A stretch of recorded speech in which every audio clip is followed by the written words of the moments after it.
찾으신 줄 알고 우리 교독합니다. 형제들아, 내가 법 아는 자들에게 말하노니 너희는 그 법이 사람이 살 동안만 그를 주관하는 줄 알지 못하느냐.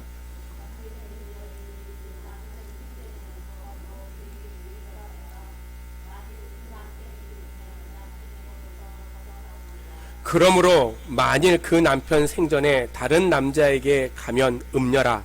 그러나 만일 남편이 죽으면 그 법에서 자유롭게 되나니 다른 남자에게 갈지라도 음녀가 되지 아니하느니라.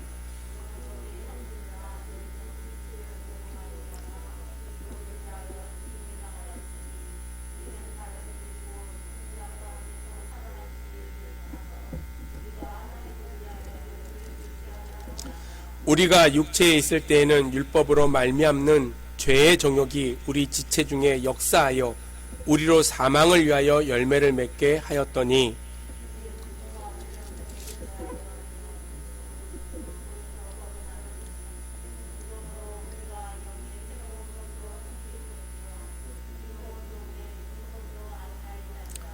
그런즉 우리가 무슨 말을 하리요? 율법이 죄냐? 그럴 수 없느니라. 율법으로 말미암지 않고는 내가 죄를 알지 못하였으니 곧 율법이 탐내지 말라 하지 아니하였더라면 내가 탐심을 알지 못하였으리라.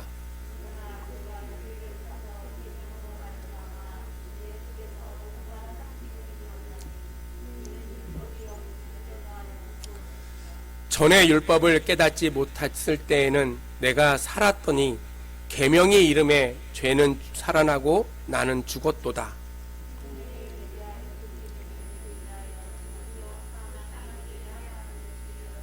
죄가 기회를 타서 계명으로 말미암아 나를 속이고 그것으로 나를 죽였는지라.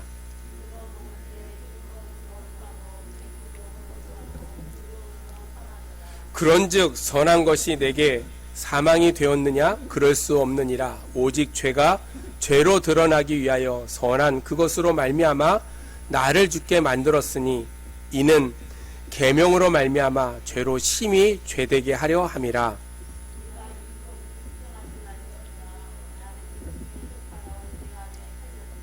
내가 행하는 것을 내가 알지 못하노니 곧 내가 원하는 것은 행하지 아니하고 도리어 미워하는 것을 행함이라.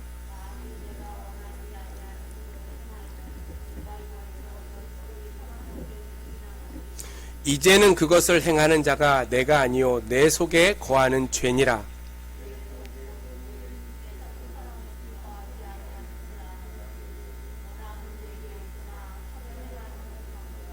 내가 원하는 바 선은 행하지 아니하고 도리어 원하지 아니하는 바 악을 행하는도다.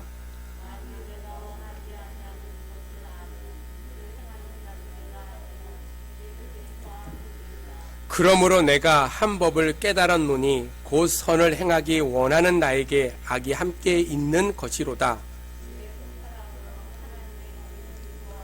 내 지체 속에서 한 다른 법이 내 마음의 법과 싸워 내 지체 속에 있는 죄의 법으로 나를 사로잡는 것을 보는도다.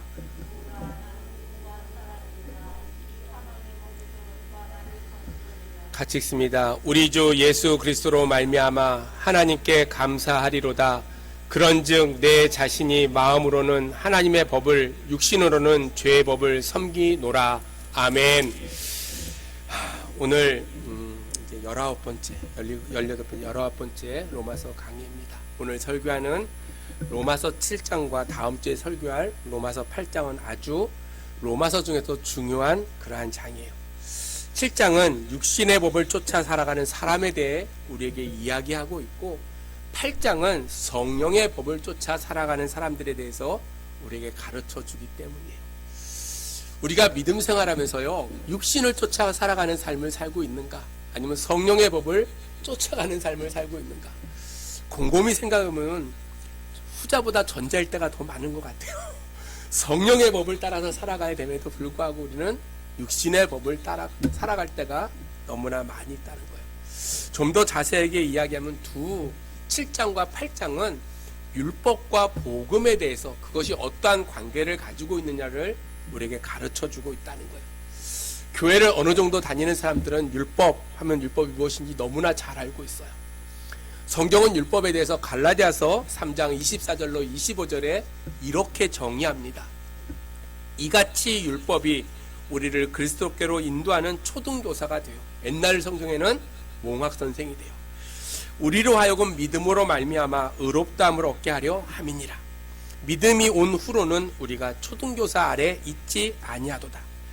율법을 우리에게 주신 이유가 무엇이냐면 우리의 믿음으로 말미암아 의롭다함을 얻게 하려 함이라 라고 이야기했어요. 율법이라는 것이 그리스도에게 인도하는 초등교사와 같은 것이다 라고 이야기해요. 여러분, 초등교사와 같다는 의미는 어린아이가 아무것도 모를 때 그를 가르치고 그를 인도하는 것이 초등교사의 일인 것처럼 율법 또한 그러한 역할을 가리킨다는 거예요. 아무것도 모르는 무지몽매한 자들에게 율법을 통해서 그것이 어떤 것이 죄고 어떤 것이 올바른가를 분명히 가르쳐 주는 것이 바로 율법이라는 거예요.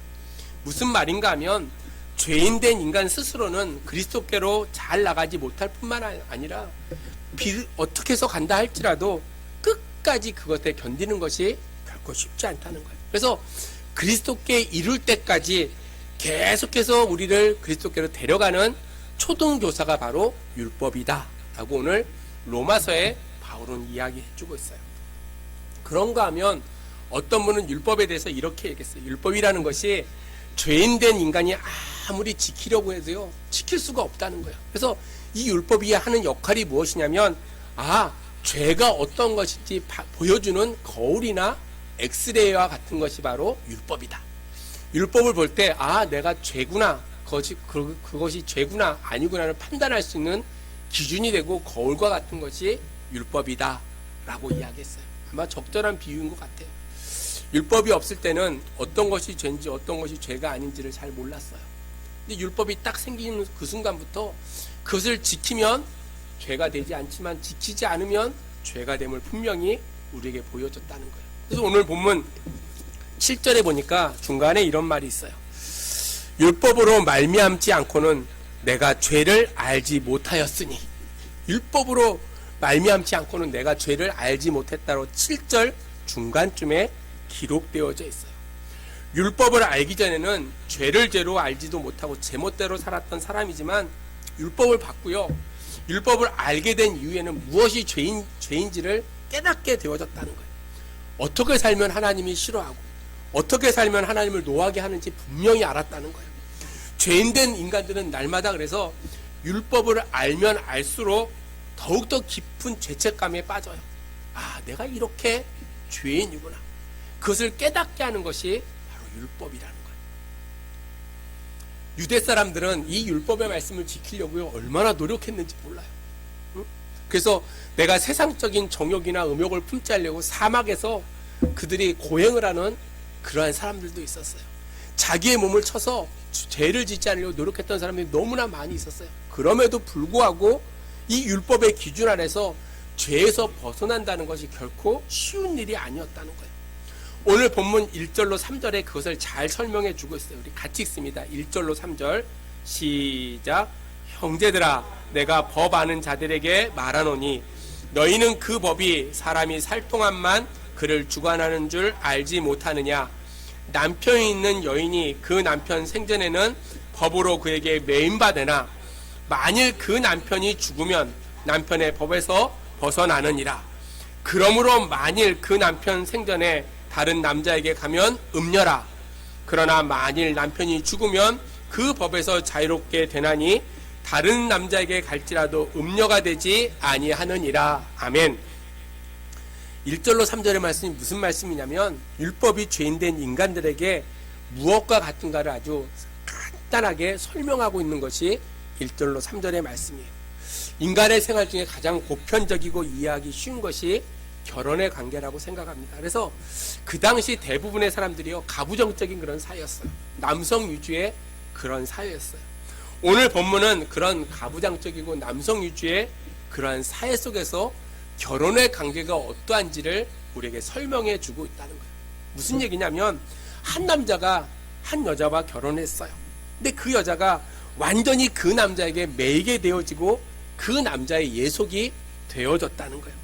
그래서 만일 어떤 여자가 그 남자와 결혼했다면 그 남자가 살아있는 동안에는 다른 사람과 결혼할 수가 없어요.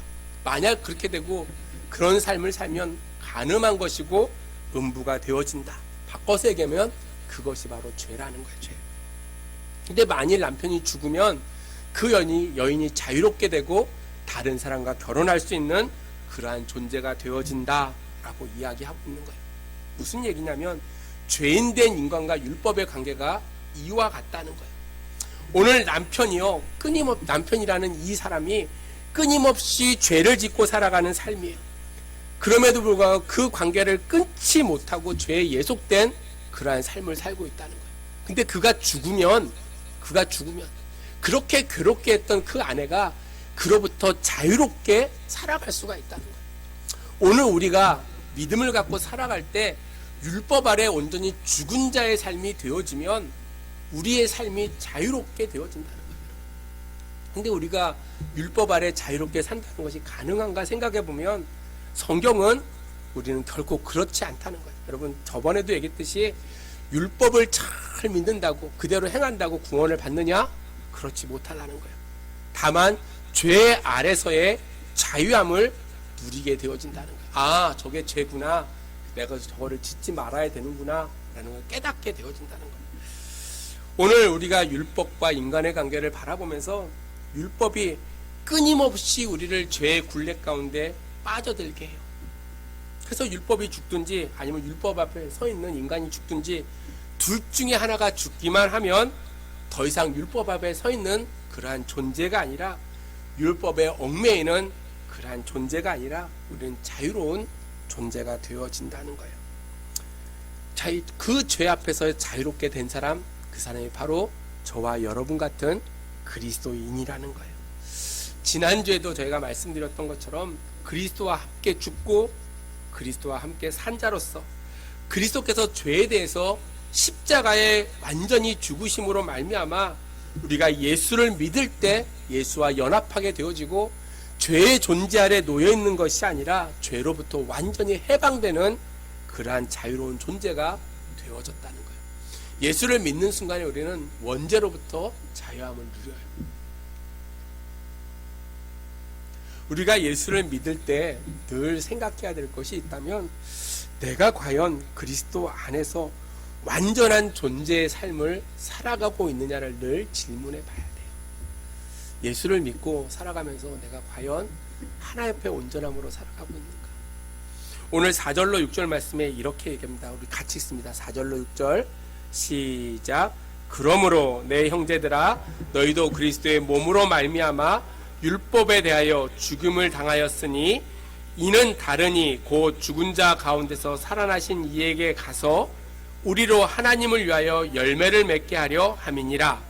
우리가 육신에 있을 때에는 율법으로 말미암은 죄의 정욕이 우리 지체 중에 역사하여 우리로 사망을 위하여 열매를 맺게 하였더니 이제는 우리가 얽매였던 것에 대하여 죽었으므로 율법에서 벗어났으니 이러므로 우리가 영의 새로운 것으로 섬길 것이요 율법 조문에 묵은 것이 아니할지니라. 아멘.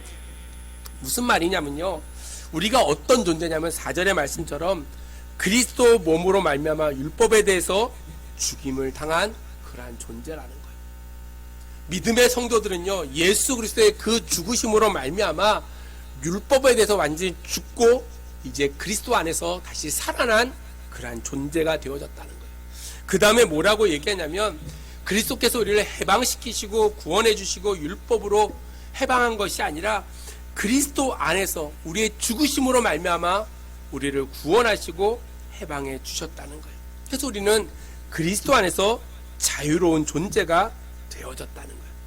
4절 말씀처럼 내 형제들아 너희도 그리스도의 몸으로 말미암아 율법에 대하여 죽음을 당하였으니 이는 다르니 곧 죽은 자 가운데서 살아나신 이에게 가서 우리로 하나님을 위하여 열매를 맺게 하려 하심이니라 라고 이야기했어요. 하나님께서 우리를 살리신 이유가 무엇이냐면 하나님을 위하여 열매를 맺게 하기 위해서 우리를 구원해 주셨다는 거예요. 우리의 존재의 목적이 하나님을 위하여 열매를 맺는 거예요. 우리로 하여금 하나님에 위하여 열매를 맺는 그러한 존재가 되게 하기 위해서 우리를 불러주셨다는 거예요.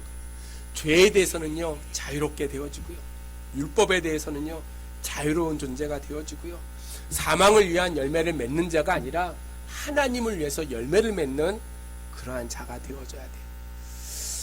요즘 요한계시록을 제가 공부하고 있는데, 쓰고 나서 이제 공부하고 있는데, 하나님 앞에 섰을 때 내가 어떻게 평가를 받을까를 늘 생각해봐요. 여러분, 이제 뭐 살아온 날보다 살 날이 훨씬 작잖아요, 그렇죠? 하나님 앞에 섰을 때 내가 하나님께 뭐라고 평가되어질까? 내가 하나님을 위해서 어떠한 열매를 맺어가고 있는가? 우리가 자유로운 존재가 됐다고 끝나는 것이 아니라 우리의 삶 속에 어떻게 하면 하나님을 위하여 아름다운 열매를 맺어가는 삶을 살아가느냐가 무엇보다도 중요하다는 거예요. 그래서 4절에 6절 말씀을 쭉 읽다 보면 열매를 맺게 되는 행위에 대해서 하나님을 위해서 열매를 맺게 되는 비법을 이야기하고 있었고요, 사망을 위해서 열매를 맺는 방법이 어떤 것인지를 우리에게 보여주고 있어요. 두 가지의 열매를 맺는 그 차이가 무엇인지를 우리에게 분명하게 이야기해주고 있다는 거예요. 우리는 사망을 위해서 열매를 맺는 존재가 아니라 하나님을 위해서 열매를 맺는 존재가 되어져야 돼요. 바꿔서 얘기하면 이런 얘기예요. 육신의 것을 날마다 추구하며 살아가는 인생이 아니라 하나님의 나라를 위해서 날마다 고민하며 살아가는 그러한 인생이 되어져야 된다는 거예요. 육신의 것을 추구하고 살아가는 인생이 아니라, 육신을 쫓아가는 삶이 아니라 하나님을 위해서 성령의 법 안에서의 우리의 삶이 날마다 하나님을 위하여 열매 맺는 그러한 삶을 우리는 살아가야 된다는 거예요. 우리는 하나님을 위하여 열매 맺는 그러한 존재로 우리는 부름받았다는 거예요. 그래서 우리가 죄의 관계를 잘 이해하게 되면요, 율법과 우리와의 관계를 이해하게 되고, 그 가운데 우리가 늘 가지고 있는 생각 중에 하나가 무엇이냐면, 율법으로 말미암아 우리가 아무것도 필요 없는 것이 왜 생겨났을까? 혹시 율법이 죄가 아닌가? 라고 우리는 이야기할 때가 있다는 거예요. 그래서 오늘 7절에 뭐라고 이야기하냐면, 율법이 죄냐? 그럴 수 없느니라. 율법으로 말미암지 않고는 내가 죄를 알지 못하였으니 곧 율법이 탐내지 말라 하지 아니하였더라면 내가 탐심을 알지 못하였으리라. 그러나 죄가 기회를 타서 계명으로 말미암아 내 속에서 완전 온갖 탐심을 이루었나니 이는 율법이 없으면 죄가 죽은 것이미로다 라고 이야기하고 있어요. 명백하다는 거예요. 율법이요 죄가 아니라는 거예요. 율법이 무엇이냐면, 율법은 죄를 깨닫게 하는 것이라는 거예요. 율법은 죄를 깨닫게 하는 거예요. 9절 말씀에 율법은 깨닫지 못할 때는 내가 살았더니 계명이 이름에, 계명 곧 율법을 이야기해요. 율법을 딱 깨닫게 되었을 때 죄는 살아나고 나는 죽었다는 거예요. 여러분, 율법과 계명을 알게 될 때 죄가 무엇인지를 분명히 깨닫게 되어졌다는 거예요. 이 말씀에 대해서요 토다는 사람은 아무도 없을 거예요.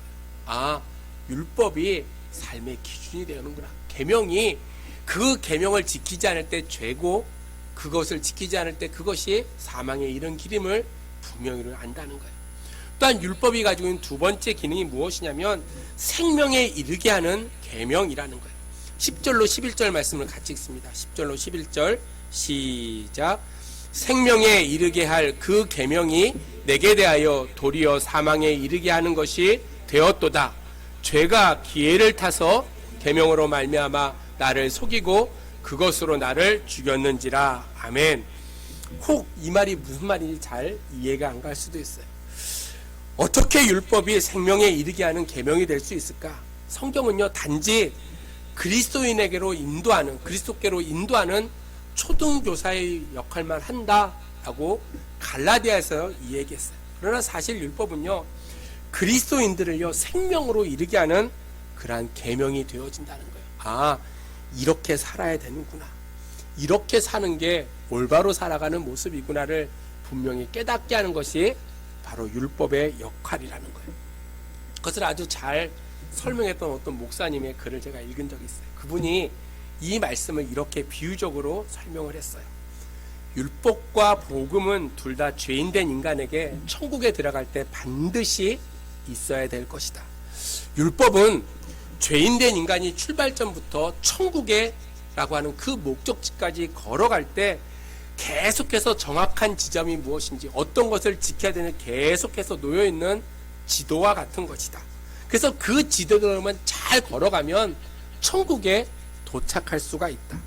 그런데 문제가 뭐냐면 인간들이 그 지도를 갖고 있음에도 불구하고 눈뜬 장님과 같이 그 율법이 무엇인지를 제대로 모른다는 거예요. 분명히 주어졌음에도 불구하고 그것을 가지고 올바로 걸어가지 못하기 때문에 그의 삶이 온전히 구원받을 수가 없다는 거예요. 그래서 예수 그리스도께서 이 땅에 오셔서 그 율법 대신 그가 죽으심으로 말미암아 우리에게 은혜를 베풀어 주시고 그의 죽으심으로 우리가 구원받게 되어졌다는 거예요. 무슨 얘기냐면 이렇게 쉽게 이런 얘기예요.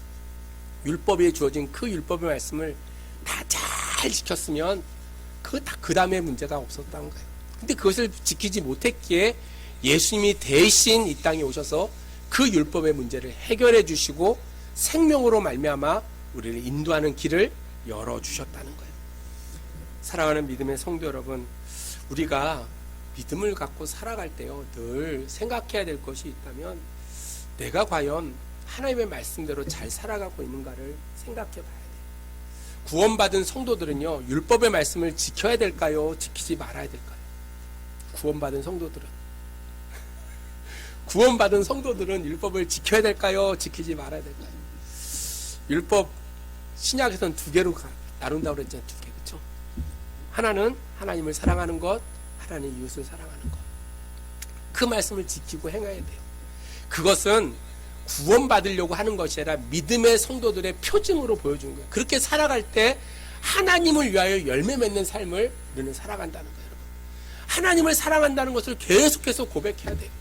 이웃을 사랑한다는 것을 계속해서 고백해야 하는 삶을 살아갈 때 하나님을 위하여 열매 맺는 그러한 삶을 우리가 살아가게 되어져 있고, 그런 사람이 하나님의 나라에 갔을 때 그 두 가지의 율법을 지킴으로 말미암아 칭찬받는 믿음의 삶을 살게 되어졌다는 거예요. 율법과 복음은 어떻게 보면 상반된 것 같지만 서로 상호 호환적이고 함께 협력하는 관계예요. 율법이라는 것이요, 전혀 필요 없는 것이 아니고요, 하나님을 온전히 이해하는데 그 길을 우리에게 보여준다는 거예요. 그래서 11절 말씀에 이렇게 얘기합니다. 죄가 기회를 타서 계명으로 말미암아 나를 속이고 그것으로 나를 죽였는지라. 죄와 율법과 인간의 관계를 깨닫게 하는 말씀이 오늘 12절로 13절의 말씀이에요. 우리 같이 읽습니다. 12절 13절 시작. 이로 보건대 율법은 거룩하고 계명도 거룩하고 의로우며 선하도다. 그런즉 선한 것이 내게 사망이 되었느냐? 그럴 수 없느니라. 오직 죄가 죄로 드러나기 위하여 선한 그것으로 말미암아 나를 죽게 만들었으니 이는 계명으로 말미암아 죄로 심히 죄되게 하려 함이라. 아멘. 무슨 말인가 하면 율법 외에 한 의가 나타났다는 거예요. 이젠 율법을 버려도 되겠다, 율법을 무시해도 되겠다, 또 그렇게 살아가면 안 된다는 거예요. 왜냐하면 율법도요, 거룩하고 계명도 거룩하고 의롭고 선하기 때문이라는 거예요. 우리가 분명히 알아야 될 것이 있다면 율법과 죄와 인간의 그 관계에 명확한 이해를 가지고 있을 뿐만 아니라 복음을 영접하고요, 복음 안에 살면서 그리스도와 함께 죽고 그리스도와 함께 산다 할지라도 그 다음 문제가 되는 것이 무엇이냐면 우리는 여전히 연약한 존재라는 거예요. 여전히 연약한 존재라서요, 여전히 죄를 짓고 살아가요. 욕하지 말아야지 해도 욕할 때도 있고요, 거짓말하지 말아야지 할 때도 거짓말할 때도 있고요. 우리는 그렇게 살아가요. 그래서 우리는 믿음 생활하면서 늘 갈등을 가지고 살아간다는 거예요. 아, 내가 이렇게 살면 안 되는데 왜 나에게 이런 일이 있을까? 계속해서 고민하면서 우리는 살아가게 되어져 있어요. 오늘 14절로 19절에 그렇게 살아가는 사람들에 대해서 뭐라고 얘기하는지 우리가 같이 한번 읽어봅시다. 14절로 19절 시작. 우리가 율법은 신령한 줄 알거니와 나는 육신에 속하여 죄 아래 팔렸도다. 내가 행하는 것을 내가 알지 못하노니 곧 내가 원하는 것은 행하지 아니하고 도리어 미워하는 것을 행함이라. 만일 내가 원하지 아니하는 그것을 행하면 내가 이로써 율법이 선한 것을 시인하노니 이제는 그것을 행하는 자가 내가 아니요 내 속에 거하는 죄니라. 내 속 곧 내 육신에 선한 것이 거하지 아니하는 줄을 아노니 원함은 내게 있으나 선을 행하는 것은 없노라. 내가 원하는 바 선을 행하지 아니하고 도리어 원하지 아니하는 바 악을 행하는도다. 아멘. 무슨 말이냐면요, 그리스도인들의 마음속에 늘 갈등한다는 거예요. 야, 내가 이렇게 살지 말아야지 하면서도 내가 늘 원하는 것은 악한 것을 행한다는 거예요. 그래서 오늘 24절에 바울은 뭐라고 이야기하냐면 오라 나는 공고한 사람이로다. 이 사망의 몸에서 누가 나를 건지겠느냐, 이러면서 갈등하게 되었고요. 그런 갈등을 통해서요, 우리는 살아가는 것이 우리의 인생의 모습이라는 거예요. 그렇게 살아가는 것에 대해 우리는 결코 좌절할 필요가 없어요. 그렇게 사는 게 우리의 삶의 모습이라는 거예요. 그는 살아있는 그리스도인으로 살아가는 자들에게 늘 이런 갈등의 문제들이 생겨요. 그럼에도 우리가 늘 마음속에 가져야 될 것이 있다면 우리의 걸음이요, 세상을 향해서 어떨 때는 갈치자로 걸어갈 때가 있어요. 똑바로 걸어가야 돼. 일로 갔다 절로 갔다 걸어갈 때가 있어요. 그럼에도 불구하고 그리스도인들을 향해서 오늘도 우리에게 복음을 주시고 생명에 이르는 율법을 통해서 우리가 그 말씀을 날마다 지침 삼아 살아가는 삶을 살아갈 수 있도록 우리를 인도해 주심을 우리가 생각할 때, 율법으로 구원받는 것은 아니지만 율법이 우리의 삶이 어떻게 살아가야 될지 그 지침을 우리에게 주셨다는 사실을 우리가 생각하고 천국에 이를 때까지 말씀에 의지해서, 계명에 의지해서 그것을 지키려고 힘써 노력할 수 있는, 그래서 아름다운 열매들을 맺어갈 수 있는 믿음의 성도들이 되어지기를 주의 이름으로 축복합니다. 사랑하는 성도 여러분, 바울은 율법으로 구원받는 것이 아니지만 그럼에도 율법이 꼭 필요한 이유는 믿음의 성도들이 어떻게 살아가는 것이 올바른 것인가, 갈등하며 고민하는 우리들을 향해서 이렇게 살아가는 것이 하나님의 뜻을 이뤄가는 삶이고 하나님을 위하여 열매 맺는 삶임을 우리에게 가르쳐 주고 있다는 거예요. 사랑하는 성도 여러분, 전도도 안 되고 어렵고 힘든 이 시기에 우리의 삶의 모습으로 그리스도를 나타내고 하나님을 사랑하고 이웃을 사랑하는 그러한 마음을 통해서 하나님을 기쁘시게 해드릴 수 있는 저와 여러분들이 되어지기를 주의 이름으로 축복합니다. 오늘 25절에 우리 주 예수 그리스도로 말미암아 하나님께 감사한다라고 바울은 고백해요. 그런즉 내 자신이 마음으로는 하나님의 법을, 육신으로는 죄의 법을 섬기노라 라고 이야기하고 있어요. 바울 자신도요, 고백하길 뭐라고 고백하냐면 내 자신의 마음으로는 하나님의 법을, 육신으로는 죄의 법을 섬기는 이중적인 삶을 살고 있다. 그럼에도 나를 구원해 주신 하나님의 은혜를 기억하며 내가 감사한다고 고백하고 있다는 거예요. 우리가 전도하다 보면 어떤 사람이 얘기합니다. 야, 저는요 아직 담배를 못 끊어서 교회를 못 가요. 얼마나 교만한 얘기인지 몰라. 바꿔서 우리가 뭔가 완벽한 사람은 아무도 없어요. 다 완벽하지 않아요. 응? 내 자신의 마음은 하나님을 향하지만 내 육신은요 죄를 향하는 게 우리의 모습이에요. 그럼에도 감사한 것이 그런 자를 구원하시고 그런 자를 통해서 오늘도 일하고 계심을 우리가 생각할 때 더욱더 믿음 안에서 감사하며 살아갈 수 있는 저와 여러분이 되어지기를 주의 이름으로 축복합니다. 기도하겠습니다. 하나님, 은혜를 감사합니다. 오늘도 부족한 용을 통하여 두서없이 말씀을 전했습니다. 하나님, 저희들의 마음속에 말씀이 정리되게 하시고 저희들의 삶 속에 어떻게 살아가는 것이 하나님을 위하여 열매 맺는 삶인지를 다시 한번 기억하며 오직 살아도 주를 위해 살고 죽어도 주를 위해 죽을 수 있는 실천적인 믿음의 신앙인들이 될 수 있도록 하나님 역사하여 주시옵소서. 아버지, 늦추이기 때문에 어려운 가운데 있습니다. 사랑하는 성도들 건강을 지켜주시고 특별히 코로나19가 확산되는 이 시대에 하나님 주께서 잘 지켜주셔서 어려운 일 당하지 않게 도와주시고 하나님의 은혜 가운데 날마다 감사하며 살아가는 귀한 교우들이 될 수 있도록 하나님 역사하여 주시옵소서. 늦은 밤 돌아가는 걸음도 지켜줄 줄 믿사옵고 예수 그리스도의 이름으로 감사하며 기도드리옵나이다. 아멘.